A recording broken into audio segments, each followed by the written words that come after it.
Disestablishment. Some doors don't close gently. They're slammed shut by a gust of wind. No warning, just a sudden slam. And you're left out in the cold, the freezing cold. I know they say like the wind I will change, like I care anyway. I'm 58 years young, supervising in a fish factory on Rekohu, the Chatham Islands, isolated 800 kilometres off the east coast of Aotearoa, New Zealand. I went there on a 3-month adventure but ended up staying nearly 4 years. I never set foot on that remote island in the middle of the South Pacific Ocean before. Never worked in a fish factory as a process worker before, but I made it work, quickly becoming the factory supervisor.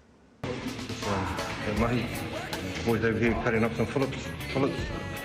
Girls over there putting the fillets into boxes.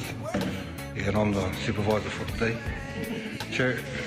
Then came the day that 2 suits from head office arrived on the island and said the company was forming a new partnership and effectively a new company.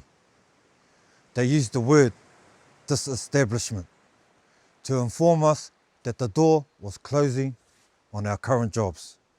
We were informed that the new partnership would offer us the same jobs, same pay, same terms, no less favourable. Just corporate jargon, cold and calculating. I didn't believe it for a second. I wasn't about to buy into their corporate facade. I asserted that I required more time to get legal and medical advice. Denied once. I had 8 days of legitimate sick leave. I asserted that I intended to use it while I processed what was happening. Denied twice. I asserted that I would prefer a kanohi ki te kanohi face-to-face meeting. Look them in the eye, bring a board member, bring health and safety. Denied. 3 times. 3 requests, 3 doors slammed shut. And then the CEO asserted his position. Take the job, the one that wasn't same, the one that was less favourable, double the production, double the pressure. Alternatively, take redundancy. No payout, no 1-month termination notice. Nothing to show for nearly 4 years, but a cold-hearted, take it or leave it ultimatum. I stared at that screen, scrolled up, read it again, take it or leave it. And then I just sat back. This wasn't a negotiation. This was a door being slammed in my face. They must have thought I'd just stand there and take it or walk away with nothing. 24 hours, 3 denials, 1 ultimatum. I realised then it was a waste of time and energy expecting fairness from a CEO with a corporate mentality. It just wasn't going to happen. The last thing the CEO said to me was, "You're welcome to make a personal grievance claim." I looked at that closed door and I realised it wasn't a problem. It was just an opportunity to wānanga, to learn the legal game they were playing so that I could play the same legal game on my own terms. I wanted that redundancy recognition. I wanted that 1-month termination notice payout. I had put in the hard yards on the factory floor for nearly 4 years. And then later on today, after we process this, I will pack it into cardboard and jam it in our blast freezer over there. I was determined, self-determined to go hard for what I believe was the minimum I was due for my contribution to the kaupapa.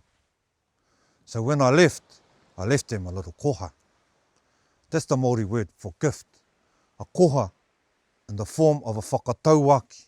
A Māori proverb that my tipuna, my ancestor, te kani a takirau left for us for moments exactly like this. E hara tēnei he maunga neke neke, he maunga tūtonu, a maunga hikurangi. Just like my mountain, my maunga a hikurangi, I will remain steadfast and will never be swayed.